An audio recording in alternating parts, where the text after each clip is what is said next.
Hello everybody, thanks for clicking on the video. I've done in the past MLB tier list, I did an NHL tier list, and these things got a little bit of traction.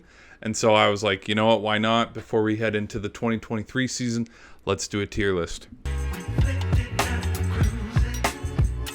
This is a tier list based solely off of going into 2023. This isn't like overall, like these are the greatest teams of all time, because we know who the top three teams would be, obviously, the ones that have the most Super Bowls. But what this tier list consists of is 6 tiers. We got the S tier, which is basically our Super Bowl tier. These are the teams that I think can go to the Super Bowl and win it. We got our A tier, which is the next up, which is teams that I think can win or have an appearance in the NFC or the AFC championship. Our B tier is the teams that I personally think can win a division title, where, you know, they are on top with 5-6 wins. They are able to host a home playoff game. Tier C is the playoff tier. These are teams that I think bare minimum they can get into the playoffs, not necessarily if they won their division. My D tier, this is teams that are in the middle of the pack. They're not good, they're not bad, they're just, we'll just have to wait and see, like literally middle of the pack. And then my F tier is teams that will probably be booty cheeks this year and maybe need to reload into the draft again. Let's start off first with, let's start at the bottom with the F tier. Why not? I'm going to say right now, Houston Texans and the Indianapolis Colts. Yes, they're both getting rookie quarterbacks, but just the rosters around them. Jonathan Taylor's not wanting to play for the Colts. And like neither of the teams seem scary on paper when you look at their rosters. And then the team that slipped away, I was going to say the Chicago Bears and any team from the NFC South, but, you know, let's get into the next tier. Teams that I think are in the middle of the pack, I mean, we got the Seahawks. They are a playoff team, but I think they might regress this season. We got the Saints. We got all of the NFC South. We got the Saints, Panthers, Falcons, and Buccaneers. Say that 4 times fast. We got the Titans. We got the Cardinals, we got the Bears, who barely squeaked out of the last tier. We got the Patriots, the Packers, the Steelers. I think just depending on how well Kenny Pickett does this season, maybe they can move up. But for now, same with the Packers, with Jordan Love. I have them sitting in this tier. And then to round it off, we got the Giants and Washington. There's a lot of questions. They think Sam Howell's the guy, but then again, those were just preseason games. And Danny Jones, like, I don't know. If Saquon Barkley can't carry him far enough, they will be a middle of the pack kind of team. All right, these are playoff teams. This is where the list gets a little outlandish. Chargers, obviously, Justin Herbert, Austin Eckler, pretty decent defense. The only thing you got to work on is the coach, where it's like, hey, we don't blow 20-plus point leads in one half. Detroit Lions, there's a lot of hype behind them. I do think this could be the year where they squeak into the playoffs. And Miami Dolphins, it just depends on how healthy Tua is. I mean, with Skylar Thompson, they were able to hang around a little bit with Buffalo last season. So healthy Tua, healthy Tyreek, healthy Waddle, healthy offensive line. I mean, they could be that third or second team that sneaks in from the AFC East. These next 2 teams are from the AFC West. We got the Broncos and we got the Raiders.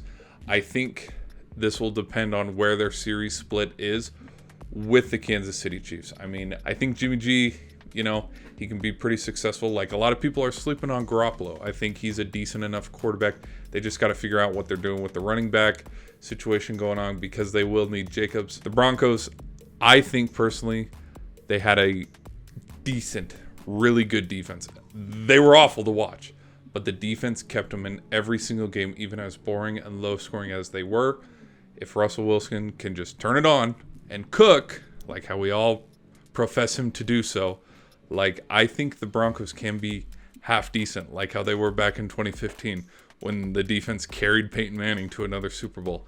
Same story with Russell Wilson. And then last, we got to do the Dallas Cowboys next. So my division title winners, I think the Jags can sneak out of the South. I think Vikings can go back-to-back, Kirk Cousins, you know, and the North is kind of soft right now. The Browns, I mean, Nick Chubb, their defense is still pretty good, and so if they can take advantage of, you know, Ravens early in the year, same with the Bengals, no reason to say the Browns are out. And then lastly, the Rams, I think, you know, they got Matthew Stafford coming back, you know, just depending if they can get a good jump on the 49ers and split a series with them, but went out against the Seahawks and the Cardinals. Who's to say the Rams don't win the West? You know, the championships here where, you know, they can go represent in the Final Four. I think the Bills. There's not much to say, you know, they're on the rise right now. 49ers, you know, if they can just stay healthy and they win the West, there's no reason to say that they can't get there. Ravens, this one's a little bit of like a personal bias here. But I think if Lamar can stay healthy, I think they can get there. We're dealing a lot with the last 3 seasons. He's been struggling towards the end because of a lingering injury.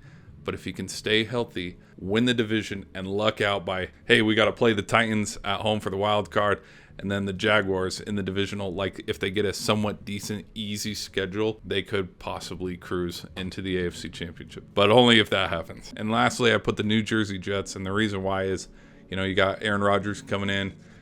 It seems after watching some of the Hard Knocks episodes, he's turning it around, and I'm not going to doubt on the guy. Like, I think he could get to those games. It's winning those games that counts. All right, and then here we have the Super Bowl winning caliber teams that have been there before, and they know how to go to the big dance. Gotta say the Chiefs, nothing much to say. They have one of the best players in the league right now in Travis Kelce, the #1 voted NFL top 100 player and MVP in Patrick Mahomes, Andy Reid.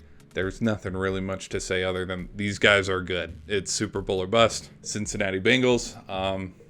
This is hinging upon also like how long Joe Burrow is out. Like if he's out 5 to 6 weeks at the beginning of the season, they could go 0-5. And then we're thinking, oh, well, you know.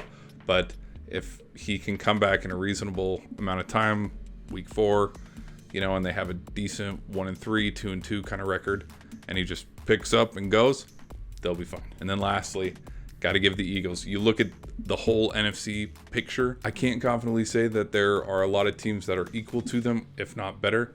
There just isn't. The Eagles are going to start where they left off, and I think they're going to roll through the regular season. So, you know, this is, again, just going straight into this season. Not overall, but a lot of this is hinging upon, you know, injuries, if teams can stay healthy. Ref ball, like hopefully if any team's not blown out of a game. Momentum too. Some teams that do start like 5-0, sometimes they collapse 6-0. So yeah, anyways, I'll catch you in the next video. Peace.